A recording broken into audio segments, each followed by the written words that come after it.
ونفس وما سواها فألهمها فجورها وتقواها. Okay, Bismillahir Rahmanir Rahim. Alhamdulillahi Rabbil Alameen. Wa salatu wa salam ala Sayyidina wa Nabina Muhammad wa ala alihi wa sahbihi ajma'in.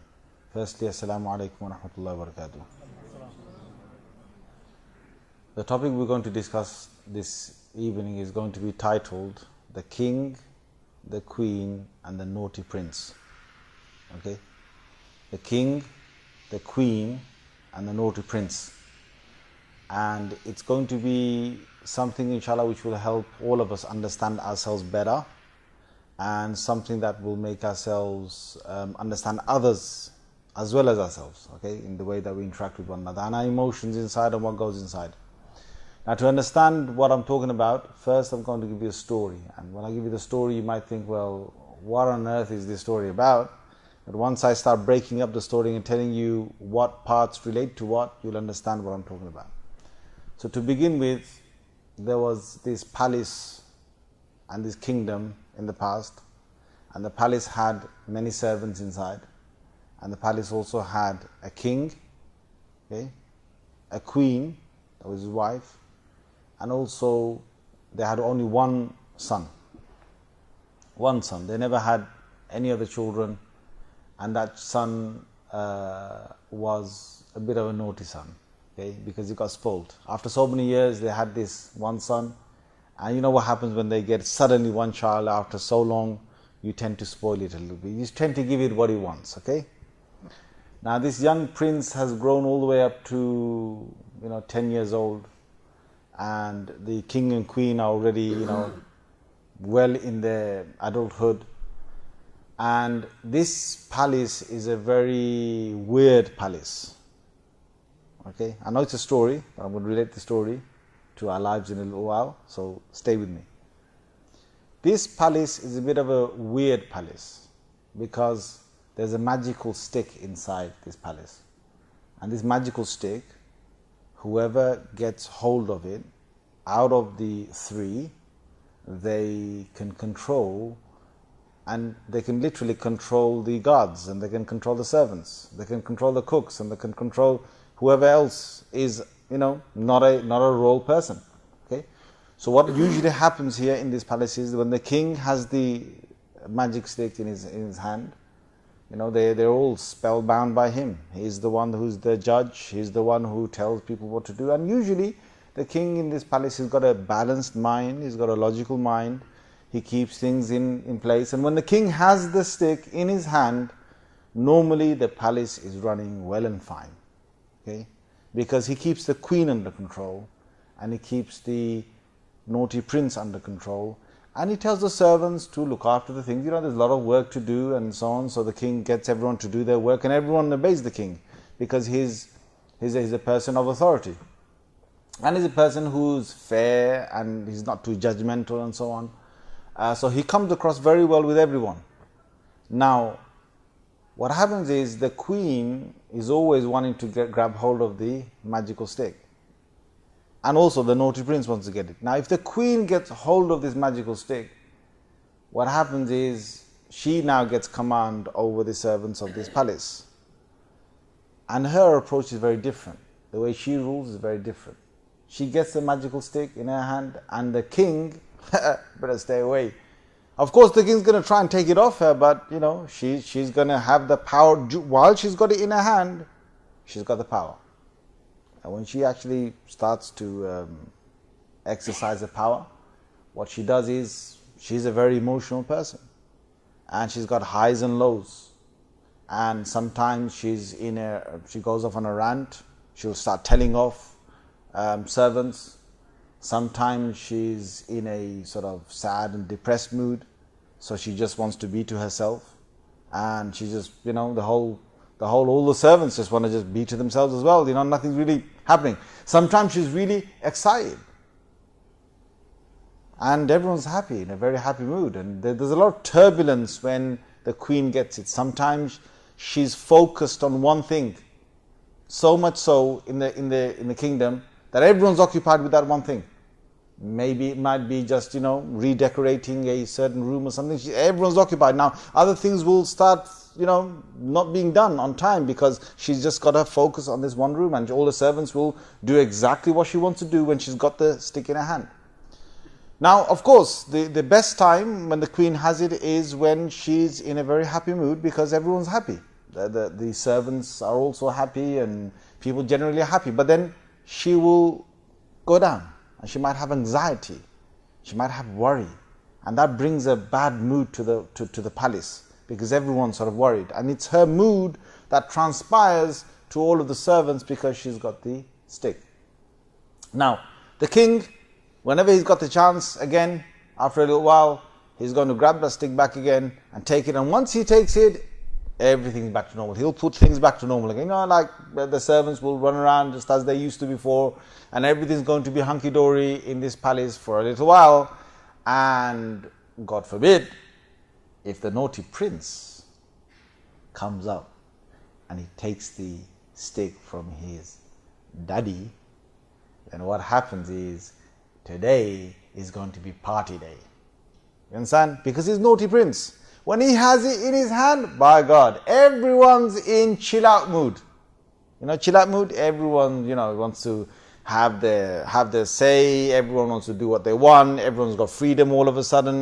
People don't have to wear their uniforms anymore. People can just, the servants can move around where they want. They've got, literally, the palace is like their playground now. And the prince, he loves it. Oh my God, bring him chocolate, bring him cakes, bring him pudding, bring him all the things that might rot his teeth and make him a chubby little child. He don't care. The servants will do what he wants and he's on a field day. And of course, when the naughty prince has it, the king and queen are, behind him trying to get it. And he's running around and all the servants are having a field day. They don't care because the prince dictates what they do at that moment. Not the king, not the queen. And at that moment, there's a bit of chaos. There's quite a bit of chaos. And if the prince has it too long, there's going to be a lot of chaos inside the palace. Until usually what happens is when the naughty prince has got it and he's doing his little, relaxation with everybody, usually the queen is the first one to get it off the prince, and sometimes the king,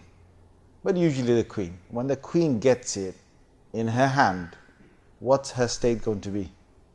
Is she going to be happy or is she going to be angry? Tell me.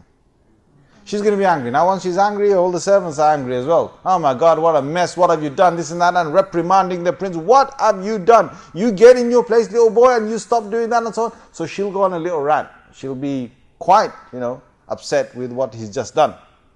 Servants will also be fired up because she's fired up and so on. And then after a while, the king will manage to get the staff again, the stick again in his hand, and things are normal again.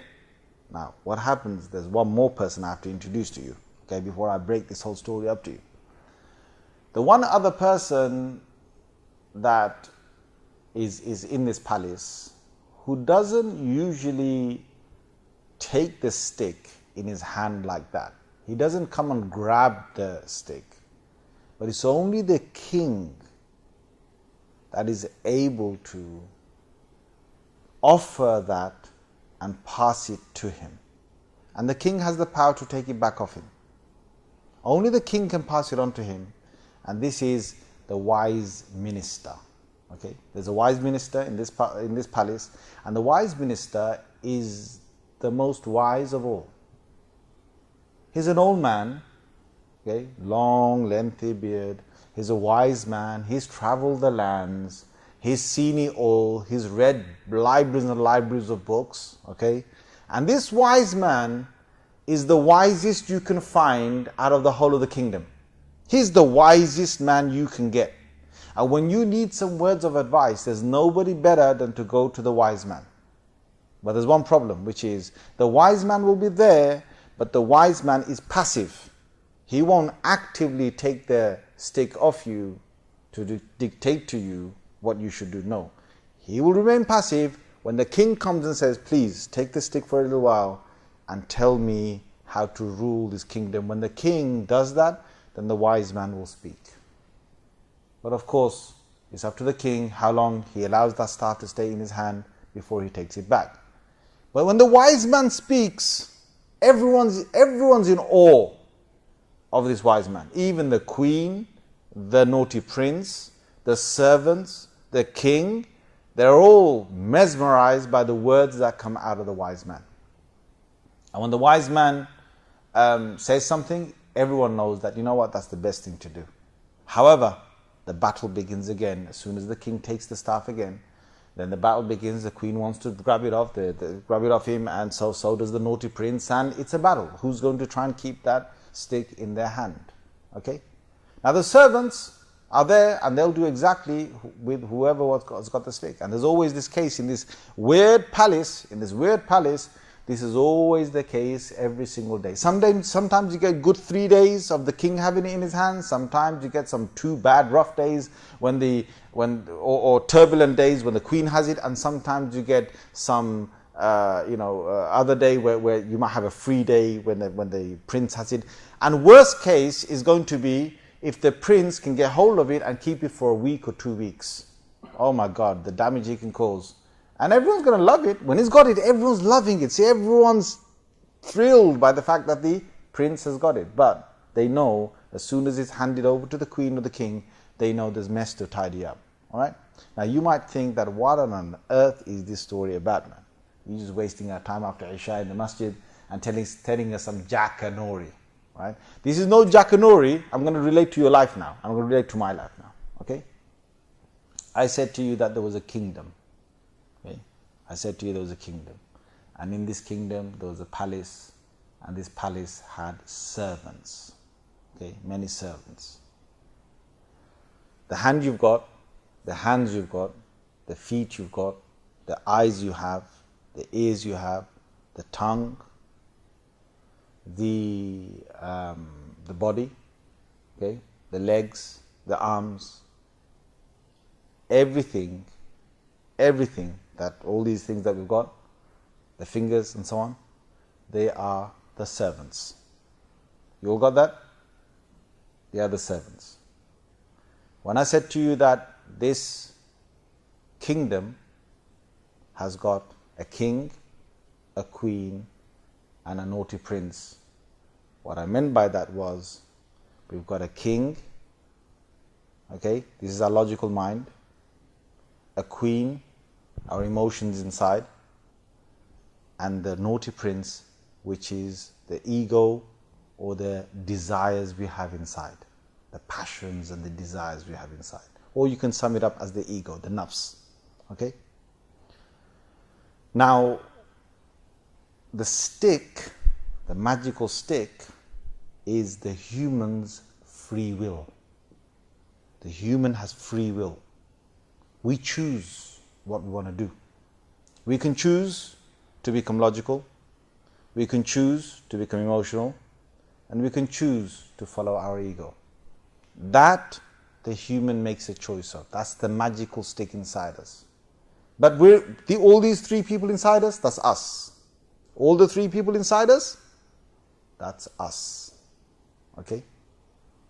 Now, what happens is this. If we are balanced and we think straight and we're having a good day, no emotions are bothering us, no ego is coming in our way, no desires, nothing that's distracting us. Only thing is my logical mind says I should do this, yeah, I need to do this. That's when the king has got the power inside us. That's the king sitting in there. He's got the power to make us make logical decisions and decisions that are going to be fair and square. Now, once the king is in power, once he's got the free will, the magical stick, what happens is all the servants, all the fingers, the arms and so on, all the servants and everything here, they will all basically do as the king wants. So when you've got a logical mind, your eyes will look at what you're supposed to look at and so on, and your tongue will say logical things. Like, it won't say things that are horrible to people. No, it will measure things. You understand? It will have it in control. It will control the tongue, control what you listen to, or control where you go, control what you touch or what you do. All of it is done by the king inside here that is in control. And who puts him in control?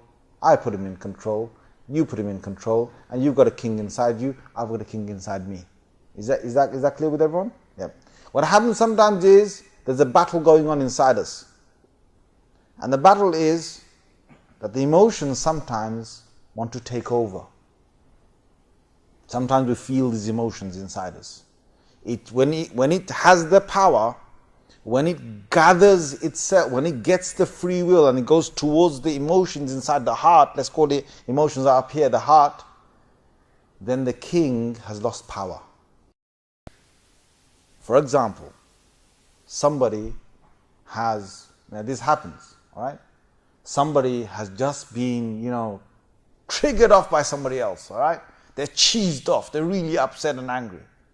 Now what happens that time is that the emotions come up. Yeah. Huh. Now that time the king is not in power. The queen is in power. You understand? It's the emotions inside every single one of us. The queen is in power and the queen chooses to react. And because the queen that time is in power, the emotions, they take over the arms, they take over the tongue, they take over the eyes, they take over everything else. They take over the servants. Are you all clear with me? Right? That time when a person's angry, it's like, the whole body changes, he tenses up. You're ready for it.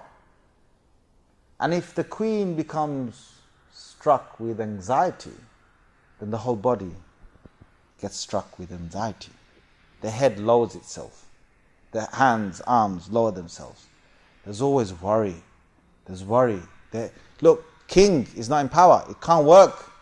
The logical sense is the one that could take it out of this anxiety, but no, because the emotions are flared up inside, they take over. And if there's excitement, same thing. If it's happy, there's emotions here, the queen is happy inside here, I'm really happy, I'm really having a nice day, I'm buzzing, whatever. All the whole arm, everything, my face will light up, everything, all my servants, they follow the emotions inside me. Whether it's jealousy, whether it's love, whether it's malice, whether it's hatred, whether it's trying to have arrogance, whatever it is, it's all in the emotions. It's all in the emotions. And it has an effect on my body. And sometimes what happens is our ego gets the better of us. Now these are passions and desires we have inside us. They're not emotional, they're not logical, they are passion, desires we want to fulfill. We want to do something, we want to break the rules a bit, we want to do something that we're not supposed to do. That's when the ego takes over. And when the ego is taken over, oh my God, the ego is taken over. You understand? Like for example, someone's sitting there and he's on his smartphone, whatever. He starts flipping over. First, the king was in charge. The king said, hey, whatever you look at is going to be okay. Fine. After a little while, somehow the prince took over. And now the person is looking at haram stuff he's not supposed to look at, and there's a field day. Their eyes look at things that they're not supposed to look at, the ears listen to things they're not supposed to listen to, the tongue talks about things it's not supposed to talk about, and there's a whole haram being committed because the ego is in charge and all the whole body is having a field day. And of course, like I said to you, the prince, when the naughty prince gets in charge and the servants are listening to the naughty prince, usually who gets hold of the naughty prince? Who gets hold? The queen. Now all of a sudden when the naughty prince has had his moment and you've just looked at things you're not supposed to look at, all of a sudden you feel inside you, oh my God, what did I do that for? Huh? Why did I do that for? I said to myself, I'm not going to do it again. Right? There's remorse, there's guilt, there's anger. Where's that coming? Who's in charge now? Who's in charge? The queen. Your emotions are in function right now. And after a while, when that phase has gone over, and you're thinking, okay again, who's in charge? The king. You all got that? Are you with me? Are you guys with me, yeah? Alright, now, this battle is within us every single day. And if you want to understand what's happening to you, what are you doing, it depends who has got the magical stick. It depends where your attention is going towards. Who has actually grabbed the stick? Whoever you give it to, they will rule inside you. You can give it to your logical side. You can enhance that. You can give it to your emotional side, and that will drive you. You can give it to your ego side, that will drive you. It's up to you.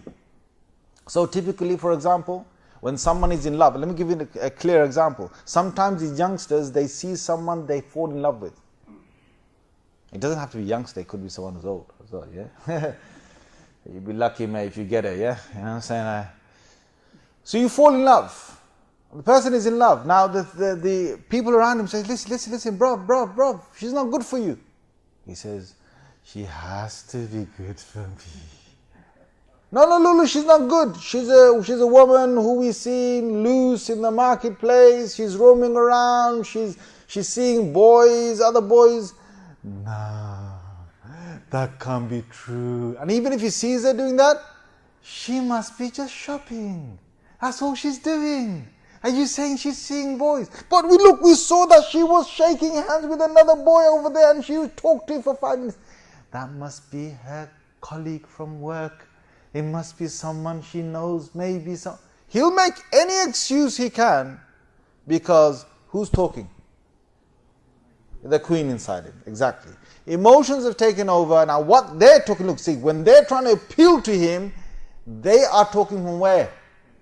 Their king. Their king, all their kings are talking to this person's queen. And the queen is like, I ain't listening to no king right now. I'm in love. And when I'm in love, I don't care. He wants to just fulfill its love. Okay? It takes sometimes a long time for this emotion to go down, and finally the person realizes the mistake they made, and then the king takes over and said, I told you so. I told you so. And sometimes what happens is, the prince, for example, you get these youngsters, you get others, you get people, even adults. They do things they're not supposed to do. Let's say, for example, a youngster he's got a bad crowd. Okay, they've got drugs or other things that are, situation there. What happens is easily the prince comes into power. Saturday night, out with friends, no parents are there. See, if the parents were there, the parents would act from their kings. Do you understand? The parents' kings would tell this son, you're not doing this. But the parents are not there. It's all my friends. And all the friends, all of their naughty princes are out. Do you understand? All of their naughty princes are out. Maybe one or two might not have the naughty prince out. Okay? But all of them, most of them are in a mood of let's go. Let's go and get a car. Let's burn the tires. Let's drive down there. Let's go and see so-and-so. Hey, he's got something there. Let's go to his house. And when they go there, the guy pulls out some stuff from underneath his bed. And then he says, hey, you guys want some? And the naughty prince is out in everybody. Even if at that moment this young kid came along, it's his first time, and his naughty prince says, shall I take that or not? And even if there's fear inside, and the queen comes out and says, no, don't take that, it might be dangerous. Even if that happens, and the king is saying, look, don't do that. Even if all of this is happening, the naughty prince has still got the stick in the hand. And he could be wise enough at that time to allow the king to take it off him, but, most likely, he's just going to say, let me just try it. Let me show that I'm also someone who's brave, who's got the power, who's like these. I mean, if I don't take it right now, they're going to call me all sorts of names. They're going to tell me that I'm just a little, whatever. I'll be bullied after this. So he'll take it. That's the naughty prince. Even an adult, sometimes an adult does something, they do something wrong. They do some damage, and they'll do some more damage above that, and they'll try and hide it by burying the evidence, whatever. It's all the naughty prince inside. Now, I said to you there's one other individual. The other individual was the wise minister. Now the wise minister, one thing I didn't tell you about the wise minister is, how is he so wise? The wise minister has actually got a room inside the palace, and that room has got a closet, and that closet has got 2 books, and those 2 books are the sources of all the wise man's wisdom. He goes to the closet, he opens the closet, takes the 2 books out, he studies them, and when he speaks after that, whoa, it's game over. The king is in awe, the queen is in awe, the naughty prince just has to put his head down and say, these are the best things that we've heard. Now, who's this wise minister? The wise minister in us is this ruh, is the ruh, the soul. Each and every one of us has a soul. Soul is the one that goes out to the akhirah. Soul is the one that was pumped inside this body at the time of birth. Soul is the thing that will live on, in Jannah, in a different body forever. But this body is going to be gone. That soul is the ruh. The ruh is always inclined towards Allah and His Messenger sallallahu alaihi wasallam. The ruh is always connected. Now the ruh has got what? When the ruh will take the Quran, this is book number 1. When the ruh looks at the sunnah of the Prophet sallallahu alaihi wasallam or the ahadith, when the ruh, the soul inside us, when it connects with the Quran and the sunnah and it's filled in with that, it will only speak from there to the whole of the body. See, the ruh inside us is always connected towards the akhirah, always connected towards Allah. It's a good person inside us. It's the most wisest thing inside us. However, just as I said to you before, the ruh doesn't fight inside to try and take the stick. It'll only be the king or the queen or the naughty prince.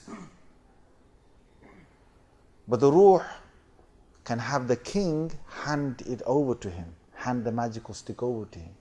The king inside us can say to our ruh, what do we do here? And the ruh is the one, if you allow the ruh to expand, the soul when it hears the Quran, see, you know, when we hear the Quran, for example, and most of you sitting here, you might not know what the Quran actually means, okay? But when you hear, وقال الذين لا يرجون لقاءنا لولا أنزل علينا. When you hear those sounds, then it's not your king that connects, it's not your queen that connects. Though she has a part to it, the king also has a part to it. It's not just your prince that connects, it's the ruh, it's the wise minister. Because that part of us straight away gets attracted to it. And the whole of the king, the queen, the prince, all of it is in awe when that happens. سيقول السفهاء من الناس ما ولاهم عن قبلتهم التي كانوا عليها قل لله المشرق والمغرب يهدي من يشاء إلى صراط مستقيم. When you hear that, you know what's content inside you? It's the ruh that comes into power. When you hear that and you feel calm inside, it's the ruh, it's the wise minister that suddenly has been handed over something. And when he's calm and when he's dictating, oh my God, everything's in awe. You know, sometimes we come and we listen to something awesome. Sometimes we do some dhikr and we connect with Allah Azza wa Jal, whether it's in salah, in tilawa, just normal dhikr, just contemplation. Sometimes some of us have gone to the Haramain. Sometimes some of us have felt very close to Allah in Ramadan. You know, all those times it happens. You know which one is really connected? It's the wise minister.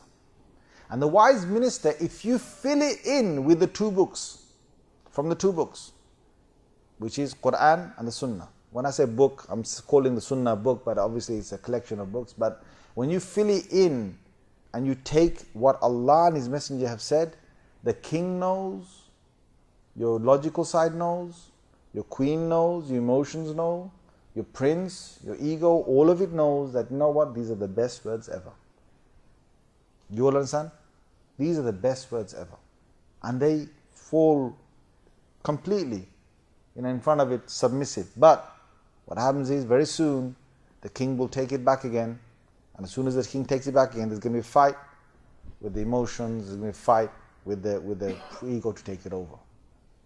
Now, brothers and sisters who are listening, why am I saying this? Why I'm saying this is because we have got this battle inside us from birth all the way till death. This battle is going to go inside us. It depends who you put in charge. The best kingdom you can have of your body is when the prince is being controlled by the queen. So the ego is under the emotions. And the emotion says, hey, you dare take that. You dare take a field. Now, if the emotions are controlling that. And then the king, our logical side, says to the emotional side, the queen says, hey, madam, listen. Yeah, you listen. You just stay where you are, okay? You just look after the prince. Don't let him get out out of check, and you, wherever you are, you don't take the stick off me. Okay, let me tell you and the prince what to do, and let me control all these servants. But the king can't do it on his own. If the king doesn't connect to the ruh, the Quran, the Sunnah, if the king doesn't connect to all of that and take guidance from that, the king can be lost. Because there are a lot of people on this earth who've got a king working brilliant, but they've got no ruh that guides it. Do you understand? There are brilliant people out there, don't get me wrong, they're balanced people, but they've got no soul that is connected to Allah and His Messenger. And if they haven't found that side, they'll still be lost without that soul, without the Quran and the Sunnah, without that closet that has got the two books that give the information to the soul. So if the soul, the ruh, okay, which is our soul, if that is under the Quran and Sunnah, and if the ruh is able to say to the logical side, listen, this is the guidance you need, rule like this, and the logical side is, okay, fine, I will control the emotions, and I will also control the desires that I've got. If that happens, then it's a perfect person. You've got fully control of yourself. You've got full control of yourself. And if you can carry this on, from now on, when you've heard this, all the way till you die, then MashaAllah and Tabarakallah, you've got a wonderful life. But anytime you felt that, oh my God, I'm having a bad day here, you better know that something's gone wrong. Either your prince is taken over, or your queen has taken over, and you better get the stick back. Because otherwise, there's going to be chaos, okay? And some people, what happens is, they don't realize they're going through this battle. Some people just don't realize. There's been years and years of them functioning just with the prince. You know, like some druggie comes out, some person comes out of the streets, and suddenly he comes to the masjid, or suddenly he turns to the deen. You know, for years he allowed his prince to talk, to say whatever. Do you guys understand? You could be in the years. Some people, their emotions are in power for years. Whether it's a man or a woman. Look, I'm not being sexist in any way by saying that the queen's the emotional one. It's just an example to get you in. But in my example, the men have got queens and the women have got queens, and the men have got kings and the women have got kings as well. Like in the story of Sulaiman alayhi salam, when Bilqis said, right, what do you guys say to this letter that has come to me? Remember that story? When she gets a letter, she says, what do you say? And you know, the servants, all her courtyard sort of ministers, they all say, and the army, they say, you know what? They say, we've got power, we've got the mind, we can take him on. They're speaking from where? We can take him on. They're speaking from where? Emotions. They were threatened. They had emotion. They were speaking from here, from the queen's side. When she said, let me send him a gift and see how he responds, she was testing him out. What was she using? Her king. And therefore she stopped herself from a lot of, a great war that could have taken place between her and Sulaiman alayhi salam. She did that. When you look at the lives of all the prophets, you will see that they don't have any of their whims and desires or egos taking over at all. That's completely under, control. But their emotional side still doesn't get a chance. They're ruling from here. And the wise minister, they're ruling from there. And if you analyze what is going on. So for example, let me give you another example, yeah? If you're home and you're thinking, why is my dad speaking like this to me for? Just think to yourself. I don't want you to go to your dad today and say, Dad, that queen of yours, you better control her. Oh, boy. You're going to get some slap, boy. But I just want you to understand what is going on. Because sometimes what happens is, when the mum and dad are in a little bit of a turbulence and they're fighting with one another, what usually is happening is they're both talking from their queen. Do you understand? They're both talking from the queen.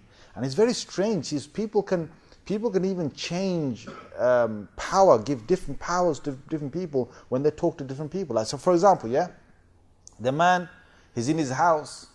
He's like talking to his wife. He says, hey, what? And his wife saying, what do you mean? And they're in the middle of a call and suddenly the phone rings. Okay? Suddenly the phone rings and he's got to take this call. It's from his workplace. Now, just now he's talking to his wife and he's like, what's leading him? The queen, emotional queen, right? Suddenly he takes the phone in his hand. He says, oh, Mike, all right? Yeah, how's it going?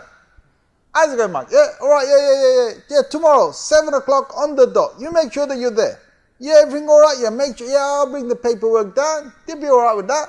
Yeah, don't worry about it. Puts it down. You, blah, blah, blah, blah. What happened there? Who was talking from there? The king. He switched this, right? King for that one, queen for this one. And sometimes what people do is in the same household, they can develop a lot of emotions for one person. Bad emotion, good emotion. It could be bad, it could be good. When you develop those emotions, you get controlled by the queen each time you're in contact with that person. But then when you're in contact with another person, you switch it to maybe the king. And then what happens is some people have three, right? So for example, you talk to, let's say, your parents, you talk from here, the king. You talk to your wife, you talk from here sometimes, the emotions. And you talk to your friends, you talk to them from here. Ego, naughty prince, yeah. We just go down there, man, we just do that, yeah, let's just do it. Just get out of it, break the rules. That's prince with them, queen with the wife, king with the parents. People have all of this. And what's happening is sometimes what happens is that even, you talk about it, that there's a couple here. Every day they're going through different shifts. Sometimes every day they're going through different shifts. So when it's a good day, both of them, husband and wife, could be talking to each other from the queen, but the queen's happy now, see? The queen's not angry. The queen's thrilled and happy, in love. So both of them can speak to each other from the queen, which is going to be fine. It's going to be fine. This works because his queen is happy, her queen is happy, they're both sitting there having a wonderful time together, talking to each other. It's going to be fine. It's a nice day. But suddenly, after a few hours, it could be next day, whenever, something's triggered one of them off. Okay? So his queen gets a bit upset with her queen. Don't forget, they're very emotional, they're turbulent. So his queen could get upset. Her queen could be, not that upset. Hey, what's going on? Hey, why are you saying that to me for? Hey, why? Because she's still in a happy mood. Until she can switch. She can switch. If at that time, when she switches, she says, hey, I better let my king take over. If she says that, then she'll start thinking straight. Before she says anything, she'll think straight. She says, no, I better not say that, No, don't you dare say that. No. That's going to get you in trouble. See, the king is the one that thinks ahead. The queen don't think ahead.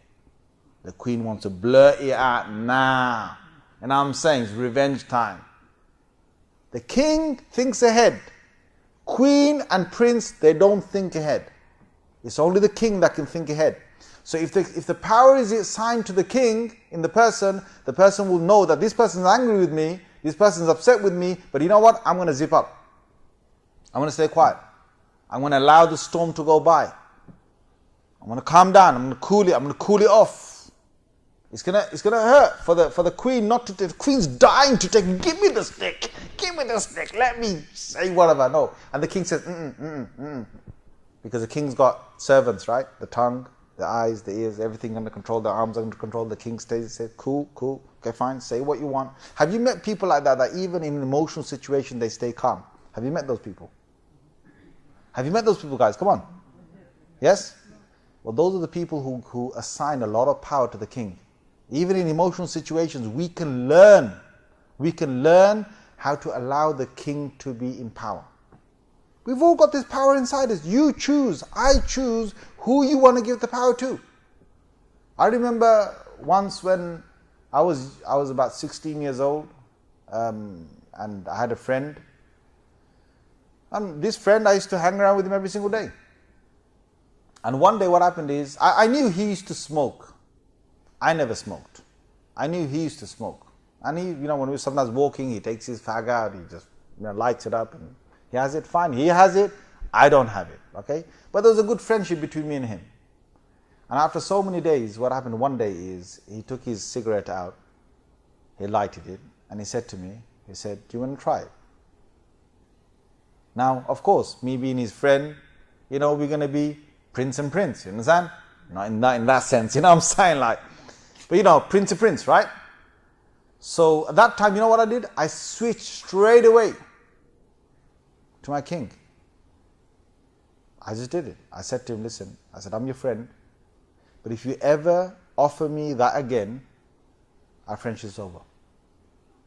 Have I made that clear to you? I just straight away, just told him straight, without getting emotional with him, I just told him straight up, if you ever offer that to me again, friendship is over. He said, I understand, fine. He just took his cigarette back, he just carried on having it. I didn't ever bother saying that to him again, because he never bothered ever handing it over to me or offering it to me. Do you understand? We have the power to assign the power to whoever we want. It's all in our mind. And if you choose on a bad day, see, when it's all gloomy and people are having a bad time, you can choose whoever you want to give the power to, and you can change your mood. You don't have to be like everybody else who's moody. You don't have to be. Let me give you a story. You might find this really awkward, yeah? We were in 2008, we were in Spain. Going back a good few years now. Okay?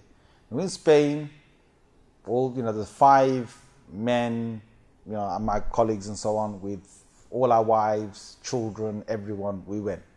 Okay? We hired 2 big vans. We were out there in Spain, and the place where our hotel was in the middle of nowhere. It was like in some mountainous area. Okay? It wasn't a proper hotel, but it was like a place where to stay. It was in the middle of the mountains. When you took your sat-nav, your GPS to that location, sat-nav did not work. You understand? Sat-nav couldn't find any connection. Finito. You understand? Gone. So what happens is, we're coming back to our place, and now it's 12 o'clock in the night. Completely dark, middle of the mountains, no street lights. It is dark. Okay? Plus, on top of that, we have to go up the mountain. The mountain's it's got roads at the side, yeah? Up the mountain. And you know what? There's no barriers. If you fall, you end up in Jannah. You know what I'm trying to say, yeah? Inshallah. Okay? That's how I look at it. See, you could always think positive. I always think, if I die, inshallah, Jannah. You got to think positive. You know what I'm saying? You can't say, oh my God, Jannah. You can be worried for the rest of your life, man. So the thing is, we're going up this mountain and down and up and down. And you know what? There's no GPS. We're just following instinct. There's 2 vans, one ahead of us. Some brothers and their wives are in there. And this van where me, some other brothers and our wives are inside this one. And we're following that one. Okay, they're ahead of us, we're following that one. And we're going up and down the mountains, up and down. We're losing track. And a 20-minute journey became a 2-hour journey. In the middle of the night, pitch, you just can't see anything, right? And it's dangerous, and you're on the mountains, and you know what? You got so many fears. Because, at that moment, if you fear, you can slob it all in, man. You can have robbers, you can have hijackers, you can have jinns, you can have all sorts of things that might take over you. If you open your fears, oh my God, anything. Could be a spider, could be anything. See, if you start worrying, you're going to worry about anything. Now, what happened is, we're in the van behind.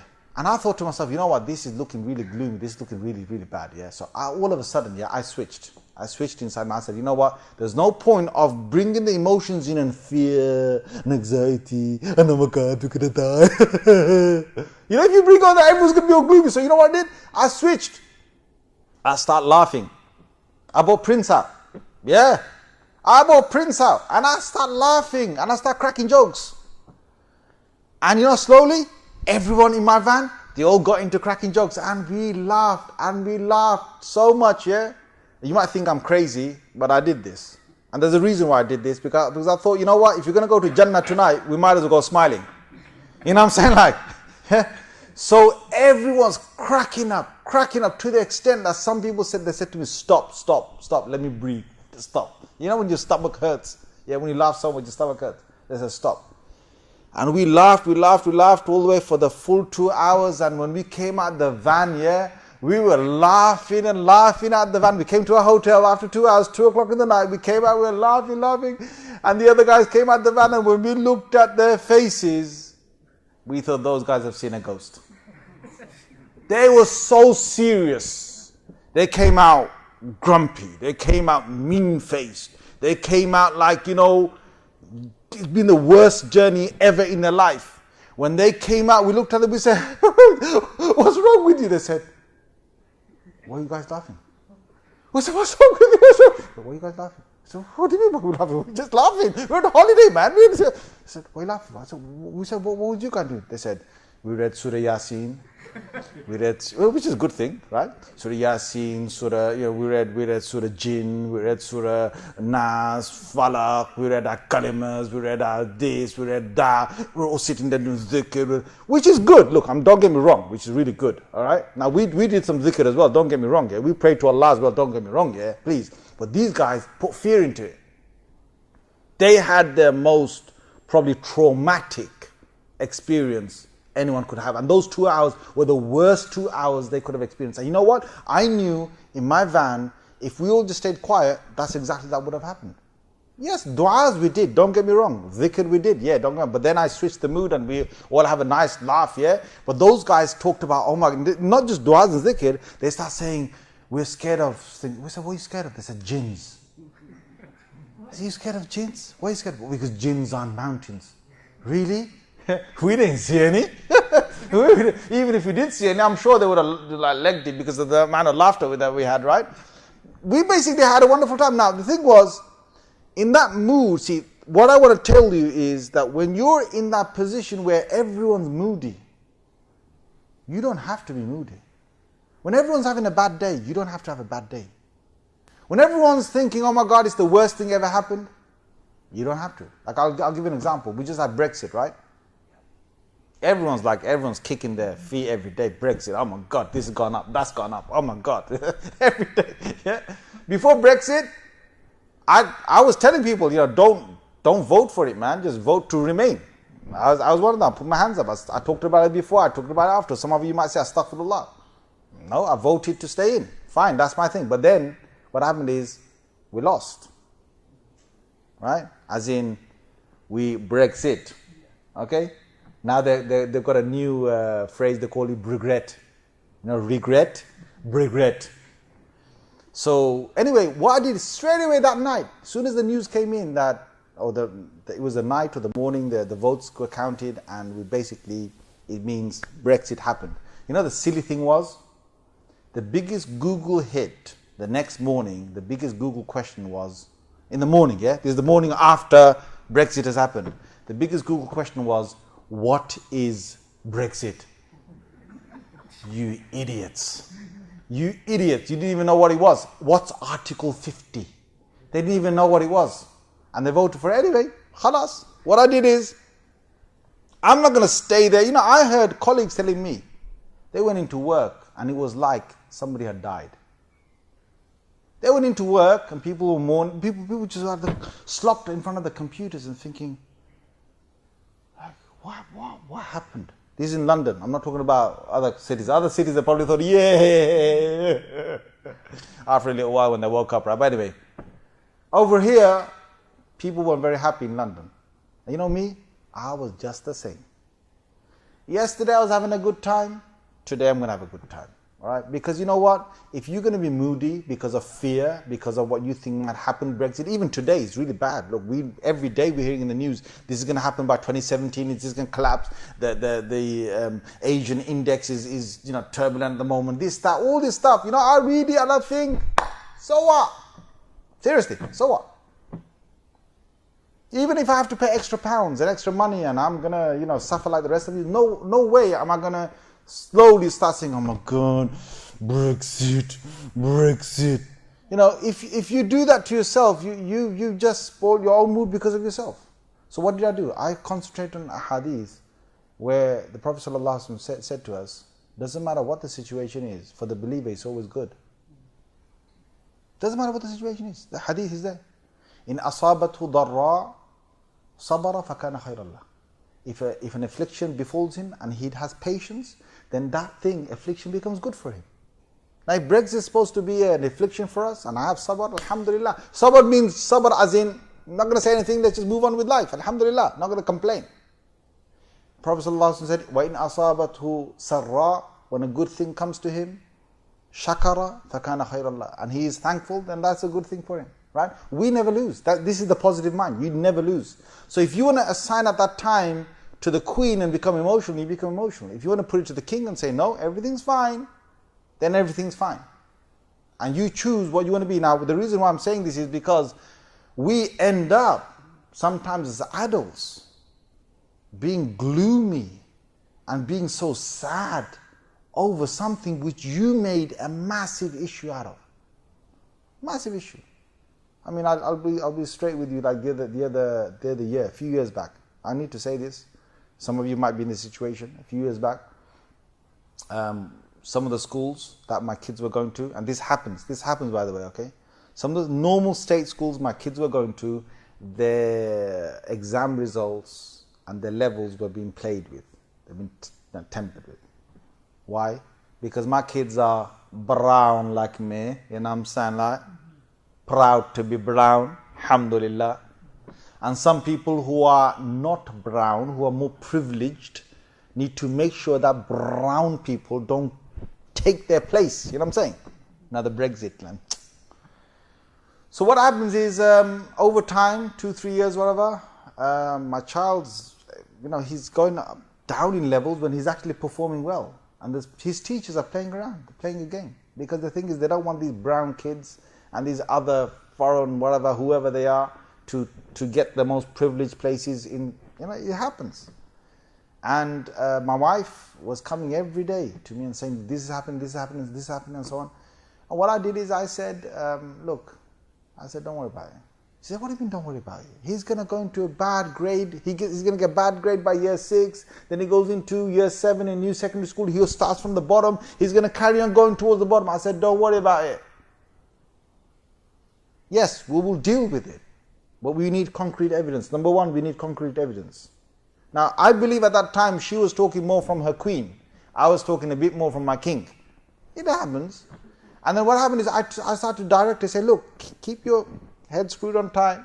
Bring the evidence. When you bring the evidence, concrete evidence they cannot deny, then we'll present that. Let's not go to the school and say, you must be doing this. You have to be doing this. Let's not act on suspicion. So after a while, we gathered some evidence. We managed to get somewhere to the head teacher. She saw some of it. Some of it wasn't making sense to her from what the teachers were saying. We got some of it in, but you know what? Still, we failed to get the real level that our kid should have had by the end of year 5. I said, don't worry about it. She said, why? I said, because the last exam that he's going to have, his SATs in year 6, is going to be externally moderated. It's not going to be internally moderated. Don't worry about it. Because people externally won't look at who he is, they'll give him his right mark. And that's exactly what happened.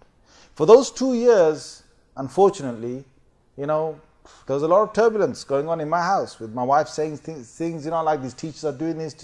And I had to somehow keep things balanced to the best of what I could. Of course, sometimes even I would get turbulent, like, someone's being so emotional with you, sometimes you get a bit emotional, but then you have to cool yourself down.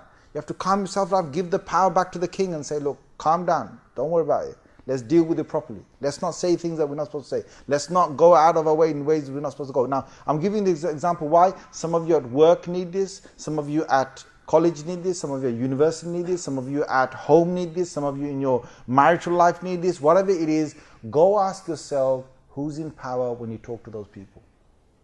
Who have you assigned the power to? Have you assigned the power to the king, to the queen, to the down there, to the ego?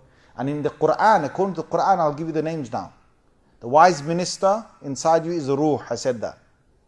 The king inside you, right, is the aql. Aql. When Allah says in the Quran, أَفَلَا تَعْقِلُونَ, you know what Allah is saying? Allah is saying, don't you want to use your king over your emotions? They came to Muhammad sallallahu alaihi wasallam and they started to deny. They denied the verses. Why? Because it was emotion. It was power. their power's going to go in Makkah Mukarramah. If they agree to Muhammad sallallahu alaihi wasallam, their whole power, dynasty, everything's gone. So they got arrogant. They became proud over their heritage. They started to get, the emotions were swelling up. And they wouldn't use their king when they talked to Muhammad sallallahu alaihi wasallam. And Allah said, أَفَلَا تَعْقِلُونَ, are you not going to use your aql, your intellect, your logical side? Use it. You'll make 2 and 2 and you'll come to a 4 instead of 2 and 2 and making whatever number you want. So Allah was telling them, أَفَلَا تَعْقِلُونَ, use your aql. This is the king inside us.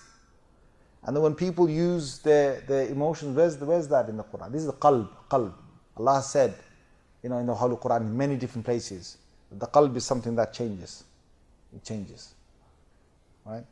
And its emotions are always going up and down with different turbulences, sometimes good, sometimes bad. Right? You look in the Quran, you'll find many different emotions. Hasad, jealousy, that's something rooted in the qalb. Now, it's not from the logical side. You never get jealous. You don't logically get jealous with someone. You emotionally feel jealousy. These are feelings that you have. And the desires, Allah said, hawa is the ego. Hawa. Nafs. Allah used the word nafs. Allah used the word hawa. These are the passions, desires. And Allah says, فَلَا تَتَّبِعْ أَهْوَاءَهُمْ. Don't follow their passions and desires. Don't you succumb to their desires. Don't you become like that. This is addressing the nafs directly. And if you look in the Quran, you will find all of them. You'll find the hawa, the passions, the naughty prince down there.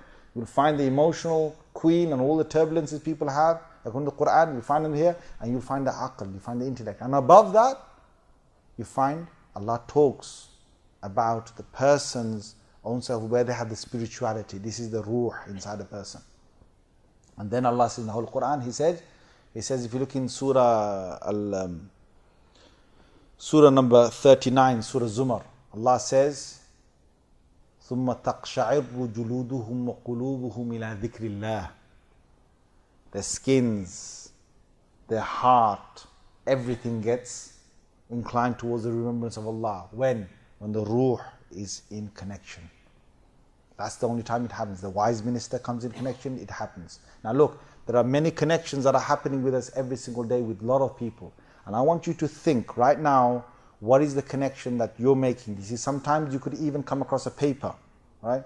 Some papers, tabloid papers, they don't appeal to the logic.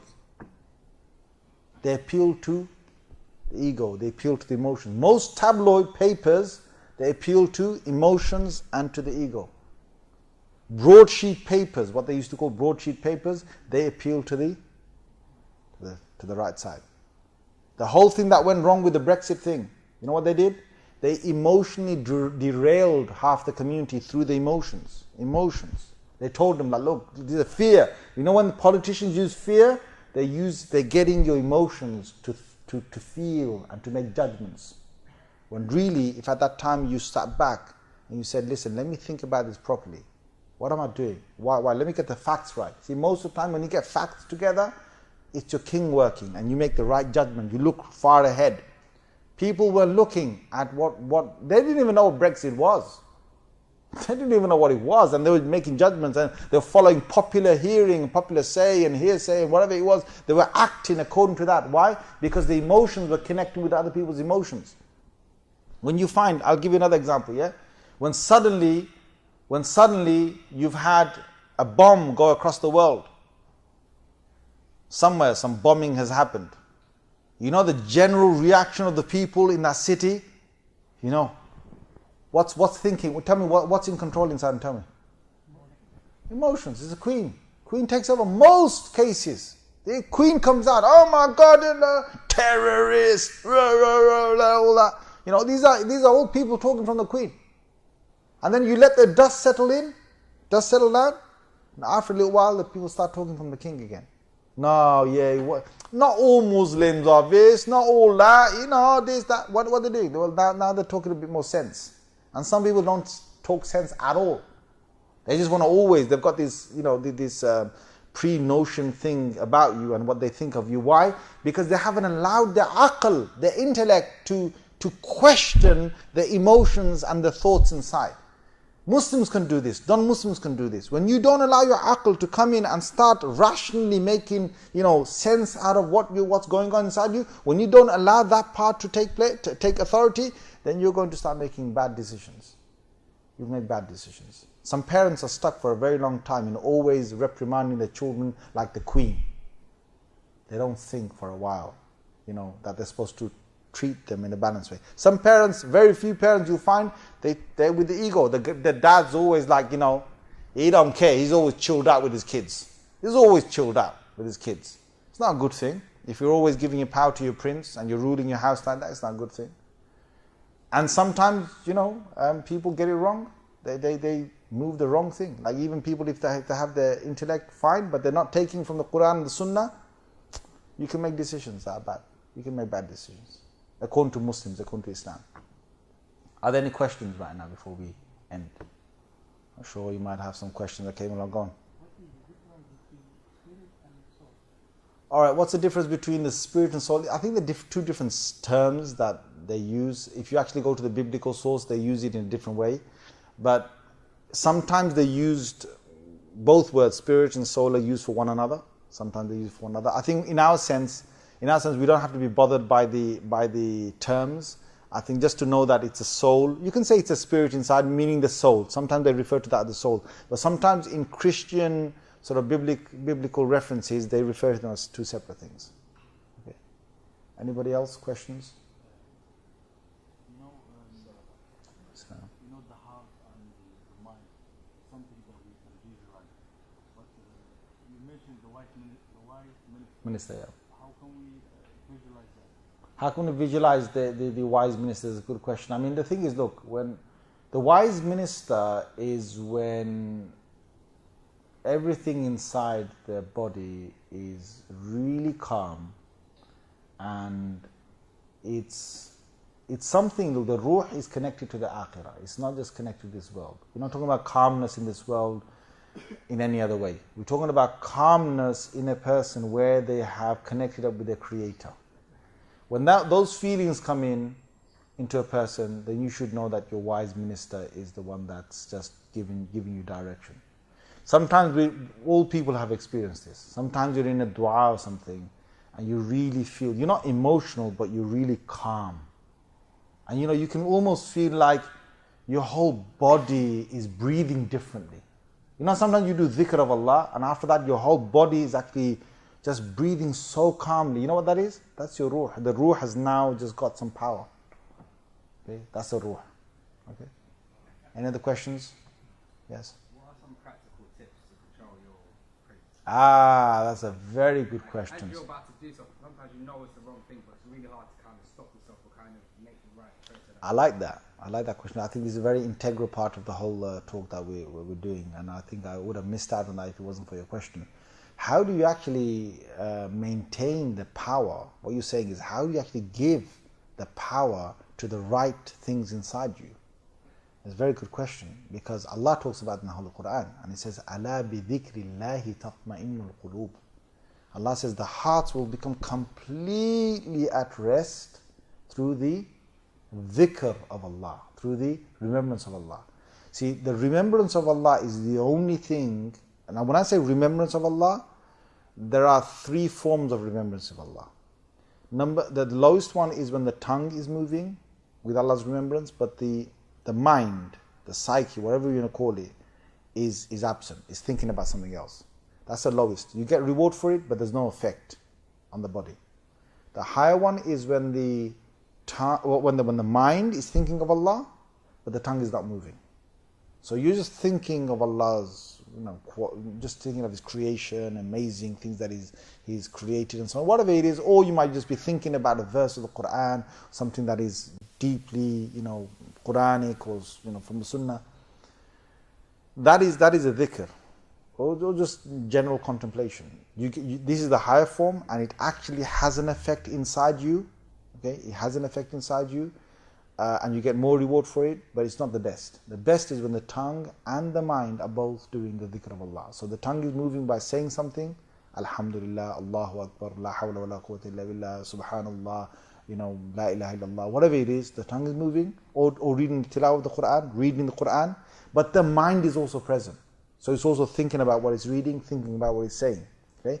When that happens, that's the highest form of dhikr, and this is the very factor that allows the ruh inside this, the wise minister inside, to gain power. So the more of that you give to yourself, the more the wise minister and the king make connection. Right? And your logical side says, because the ruh needs to have its presence. If the wise minister doesn't come and see the king doesn't think of even giving it to him. So to make a presence of the ruh inside you, there's many different descriptions of what the ruh is. If you go into the early scholars' writing, some have said the ruh is in one place, some have said it expands. But ruh is definitely something that expands. Now, some have said it's just over here by the heart, some have said it's down there, some have said it's spread out all over the body. What I say is, and there's many scholars who said this in the past, is the ruh is something that does expand and shrinks, expands and shrinks. The more dhikr you do, the more the ruh expands in the body. The less you do, the more it sort of, just restrains itself in one part of the body. When you do a lot of dhikr, you can almost feel that there's a presence of the ruh inside your body. You can almost feel that your whole body has got some sensation that it doesn't normally experience. When you're really connecting your tongue and your mind with the dhikr of Allah, that's what happens. And the more often you do that, the more of a power it will have automatically from your king. Your logical side will say, you know what, I want to follow it. So what happens is, let me just give you an example. When people get used to sin a lot, it's a prince that is just, in control, full control.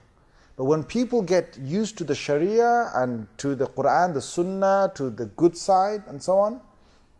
By the way, I will use that word Sharia. It doesn't mean, all right? All right? Whoever's listening to this, all right? Sharia means the Quran, Sunnah, okay? So when people actually love to follow the Quran, Sunnah, you know what that is? That is when the ruh has gained enough power that the queen just is completely at rest with it.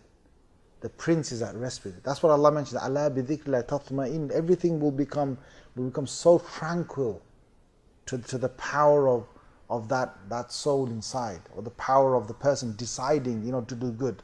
It just happens automatically. But if a person fails to connect with Allah for a long time, that power will go. Because the ruh will shrink, the prince will come out, take power eventually, and the person will be in the same turmoil. What you've asked is a very important thing, because a mu'min, a believer who's ignited the right things inside him, who's actually got the ruh inside him. When Rasulullah sallallahu alaihi wasallam was telling us how a believer is calm in situations when things are turbulent, that's a believer with his ruh that's come out. He's got tawakkul. Tawakkul is a massive thing. Only the ruh can really push forward. The ruh, the soul, works with tawakkul. Why? Because it works with the aql. The aql says, don't worry, there's no worry. It puts the emotions at bay. You don't come out. So it's just the aql and the ruh. Ruh says, look, leave it to Allah. And the aql says, I better make sure I've got the means in place. It will do that. So when you've got your means in place and the ruh says, leave it to Allah, everything works fine. The whole body is fine. And even if something goes wrong, they don't allow the emotions to come in place. The aql says what? Like Rasulullah sallallahu alaihi wasallam said. He said, when something goes wrong, you say, قَدَّرَ اللَّهُ وَمَا شَاءَ فَعَلْ.